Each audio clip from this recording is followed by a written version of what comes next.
So June 14, 2024 మన railway Koduru ఎమ్మెల్యేకి నేను మెసేజ్ చేయడం జరిగింది త్రూ ఫేస్బుక్.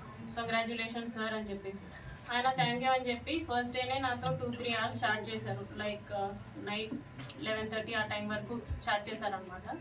డీటెయిల్స్ అన్నీ కనుక్కోవడం జరిగింది. ఆయన నువ్వేం చేస్తావు, ఎక్కడ ఉంటావు, పెళ్ళి అయిందా, పిల్లలు ఉన్నారా, హస్బెండ్ ఏం చేస్తాడు, ఈ డీటెయిల్స్ అన్నీ అడగడం జరిగింది. నేను చెప్పాను. లాస్ట్లో ఆయన ఫోన్ నెంబర్ ఇచ్చి నా ఫోన్ నెంబర్ తీసుకొని ఇక్కడ వద్దు టెలిగ్రామ్లో చాట్ చేద్దాము అనేసి చెప్పారు. సో నేను టెలిగ్రామ్లో మెసేజ్ చేశాను. 2 days బాగానే మాట్లాడారు నాతో, అంటే నార్మల్గానే మాట్లాడారు. అందరూ ఎలా ఫ్రెండ్లీగా మాట్లాడతారో అలాగే మాట్లాడారు. సో కంటిన్యూస్ చాటింగ్ అనమాట. 2 days తర్వాత వీడియో కాల్స్ చెయ్యి, నీ న్యూడ్స్ పంపించు అని ఈ టైప్ ఆఫ్ మెసేజింగ్ చేయడం జరిగింది నాకు. సారీ సార్, నేను న్యూస్ అయితే అట్లాగా పంపించలేను, వీడియో కాల్స్ కూడా నాకు కంఫర్టబుల్ కాదు అనేసి చెప్పాను అనమాట. నేను నా బాబు మాత్రమే ఉంటాను ఇంట్లో, నాకు ఒక కేర్ టేకర్ ఉంది. న్యూస్ పంపించమని ఒక 3-4 days అడిగారు బాగా. నేను పంపను అనేసరికి కొంచెం బెదిరించడం లాంటివి చేశారనమాట. న్యూస్ ఓకే, న్యూస్ పంపొద్దు, నేను నీతో మాట్లాడాలి, నన్ను పర్సన్గా మీట్ అవ్వు, ఇన్ పర్సన్లో మీట్ అవ్వు అని చెప్పేసి అన్నారు. ఎలా కుదురుతుంది సార్, నాకు అవ్వదు, నాకు మా బాబుతోనే ఉంటుంది రోజంతా, నాకు అవ్వదు అనేసి అన్నాను. ఒక 2 days బాగా బతిమలాడుకున్నట్టు అడిగారు అనమాట నన్ను. మీట్ అవ్వచ్చు కదా, ఈ టైంకి మీట్ అవ్వచ్చు కదా, నేను ఈ టైంకి ఫ్రీ అవుతాను అనేసి ఇలా అడగడం జరిగింది. నేను రిజెక్ట్ చేశా.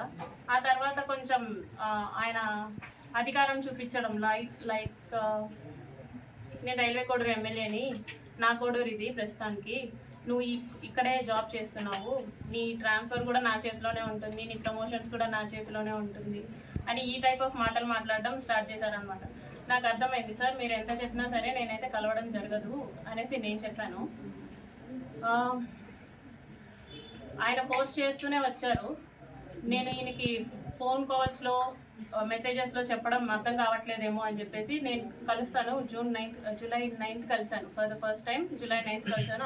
ఆయన షెడ్యూల్ అంతా అయిపోయిన తర్వాత నైట్ 8 o'clock అలాగా వచ్చి నన్ను పిక్ చేసుకున్నారు. మా ఇంటి దగ్గర పిక్ చేసుకొని తీసుకెళ్లారు. రైల్వే కోడూరు నుంచి కడప రూట్ వెళ్దాం అనేసి అన్నారనమాట. Railway Koduru to Kadapa route 90 kilometers వస్తుంది, కడప వరకు 90 kilometers వస్తుంది. సో స్టార్ట్ అయ్యాము.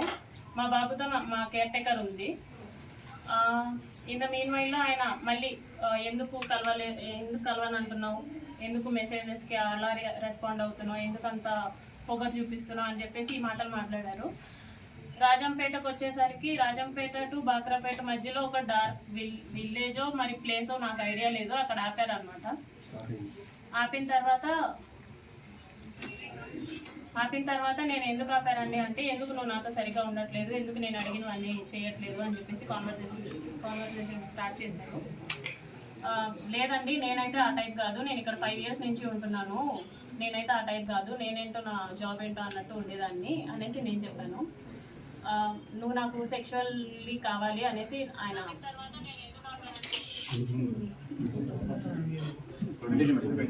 చెప్పండి కనీసం మాట్లాడివ్వండి. ఓకే. సో ఆయన సెక్షువల్ సాటిస్ఫాక్షన్ కావాలి నీతో అనేసి అన్నారనమాట. లేదు సార్, నేను అవన్నీ చేయను అనేసి చెప్పేసరికి ఆయన నా బాడీ పార్ట్స్ టచ్ చేయడానికి ట్రై చేస్తూ నన్ను ఫోర్స్ చేయడానికి ట్రై చేశారు. కార్ డోర్ ఓపెన్ చేసేలాగా నా జుట్టు పట్టుకొని ఇలా లాగారు, ఎడ్జ్ ఆఫ్ మై హెయిర్ పట్టుకొని లాగారు అనమాట. నా ఫ్రంట్ సీట్, నేను ఫ్రంట్ సీట్లో కూర్చున్నాను. రెక్లైనర్గా బెండ్ చేసేసి నా మీదకి వచ్చేసి నేను అరవబోయాను, ప్లస్ చేతులు ఇలా పెట్టేసుకున్నాను. 2 చేతులు ఆయన ఒక చేతి ఇలా పట్టుకున్నారు, కొట్టారు. ఫోర్స్ఫుల్లీ నా ప్యాంట్ అది తీసేసి he force himself on to me for the first time. అయిపోయిన తర్వాత నేను భయపడిపోయి నేను వెనక్కి వెళ్ళిపోయాను. ఆ మధ్యలో నేను వెనక్కి వెళ్ళిపోయాను. ఆ seat middle of the seat ఉంటుంది కదా, దాని నుంచి నేను వెనక్కి వెళ్ళిపోయి నేను వెనక్కి కూర్చున్నాను. ఆయన డ్రైవ్ చేశారు, మా హోమ్కి డ్రైవ్ చేశారు. నేను దిగిపోతున్నప్పుడు చెప్పారనమాట, చాలా చాలా చేస్తున్నావు, ఇక నుంచి అట్లా చేయొద్దు, నువ్వు నా మాటే వినాలి, నేను చెప్పినట్టే చేయాలి, మీ హస్బెండ్ నిన్ను పట్టించుకోడేమో, నేను 1000 times ఎక్కువ పట్టించుకుంటాను నేను నిన్ను, సో నేను చెప్పినట్టే చెయ్యి, ఇది ఎవరికి లీక్ చేయొద్దు అని చెప్పేసి ఆ టోన్లో నాతో మాట్లాడారు. నేను దిగేశాను. For the first time on July 9th నేను కలవడం జరిగింది. దాని తర్వాత ఒక 2 days గ్యాప్ ఇచ్చి మళ్ళీ స్టార్ట్ చేశారు, కలుద్దాం, మీట్ అవుదాం అని చెప్పేసి ఈ type of messages, video calls ఆయన కంటిన్యూస్లీ వీడియో కాల్స్ నాతో చేసేవాళ్ళు.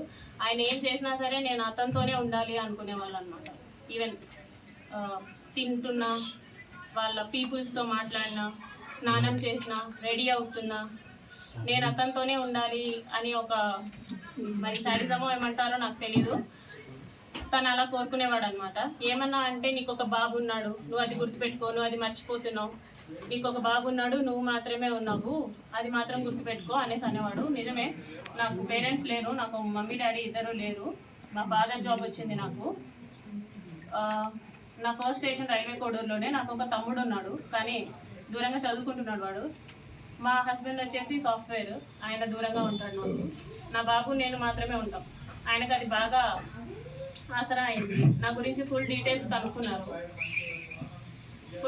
కనుక్కొని ఆయన ప్రొసీడ్ అవ్వడం జరిగింది.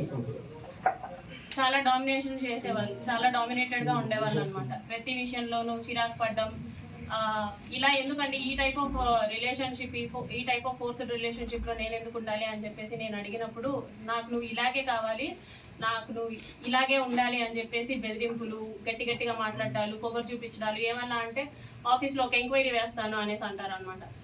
నువ్వేదో తీసుకున్నావు, నువ్వేదో బ్రైట్ చేసావు అని చెప్పేసి వేస్తాను ఎంక్వైరీస్ అనేసి, నాకు ఆ రకంగాను, ప్లస్ నాకు ఫ్యామిలీ లేదు కాబట్టి ఈ రకంగానూ నన్ను భయపెట్టడం జరిగింది. So for the first time నేను ఆగస్ట్ ఎండింగ్లో నా ప్రెగ్నెన్సీ పాజిటివ్ అయింది. ఈ విషయం నేను అతనికి చెప్పాను అనమాట. నాకు ఇలా ప్రెగ్నెన్సీ పాజిటివ్ వచ్చింది, ఏం చేయమంటారు అనేసి అన్నాను. నువ్వు తీయించేసుకో, ఇమీడియట్గా తీయించేసుకో, నేను మాట్లాడతాను, నాకు తెలిసిన డాక్టర్ ఉన్నారు తిరుపతి కాలేజ్లో, నాకు తెలిసిన గైనిక్ ఉంది, ఆమెను అడుగుతాను, ఆమె నాకు టాబ్లెట్స్ పంపిస్తుంది, నేను నీకు ఇస్తాను, సో దట్ నువ్వు తీయించేసుకో అనేసి అన్నారనమాట. లేదండి నేను తీయించుకోను, నేను ఉంచుకుంటాను అనేసి చెప్పాను. అంటే ఎందుకు ఉంచుకుంటావో, అవసరం లేదు, నువ్వు తీయించేసుకో అని చెప్పేసి అన్నారు. ఫస్ట్లో స్టార్టింగ్లో కామ్గానే అన్నారు, లేదండి నేనైతే తీయించుకోను, చేశారు కదా, నేనైతే తీయించుకోను అనేసి భయపెట్టే ప్రయత్నం చేద్దాం అనుకున్నా. సో దట్ అప్పటికైనా సరే వదిలేస్తాడని చెప్పేసి నేను భయపెట్టే ప్రయత్నం అయినా చేద్దాం అనుకొని ఈ ప్రెగ్నెన్సీ నేనైతే తీయించుకోను అనేసి అన్నాను అనమాట. ఒక 2 days అలాగే అడిగారు బాగా. ఒకరోజు నైట్ మా ఇంటికి వచ్చి ఎందుకు తీయించుకోవు అని చెప్పేసి నన్ను కొట్టారు. నువ్వు ఎందుకు తీయించుకొని అంటున్నావు అంటే, కార్లో తీసుకెళ్ళడం అనేసి డైరెక్ట్గా మా ఇంటికి వచ్చారు, కార్ పార్క్ చేసి, ఎందుకు తీయించుకొని అంటున్నావు అని చెప్పేసి, మా బాబు నిద్రపోతున్నాడు, అప్పుడు నన్ను కొట్టారనమాట. ఎందుకు తీయించుకొని అంటున్నావు అనేసి. లేదండి నేను తీయించుకోను, మీరే కదా చేశారు, సో నేను తీయించుకోను, సమాధానం చెప్పండి అంటే, సరే మీ హస్బెండ్కి డివోర్స్ ఇచ్చేసి నేను నిన్ను పెళ్లి చేసుకుంటాను, ప్రస్తుతానికైతే తీయించుకో అని చెప్పేసి నార్మల్గా అష్యూరెన్స్ ఇచ్చినట్టు చెప్పారు. సో నీ హస్బెండ్తో నువ్వు డివోర్స్ తీసుకున్న తర్వాత నేను నిన్ను పెళ్లి చేసుకుంటానంటే, అవసరం లేదు అని చెప్పేసి నేను ఫర్ ద ఫస్ట్ టైం నేను అబార్ట్ చేయించుకున్నాను. అది కూడా అతనే టాబ్లెట్స్ తీసుకొని వచ్చారు, వాళ్ళ ఫ్రెండ్, తిరుపతి ఫ్రెండ్ ఎవరో ఇచ్చారంట, గైనిక్ సమ్మన్ టాబ్లెట్స్ తీసుకొని వస్తే for the first time abort చేయించుకున్నాను నేను వాళ్ళతో. ఇందులో నాకు తెలియని విషయం ఏంటంటే, ఈ మీన్ వైల్లో ఒక 4 months ముందు మా హస్బెండ్కి కాల్ చేసి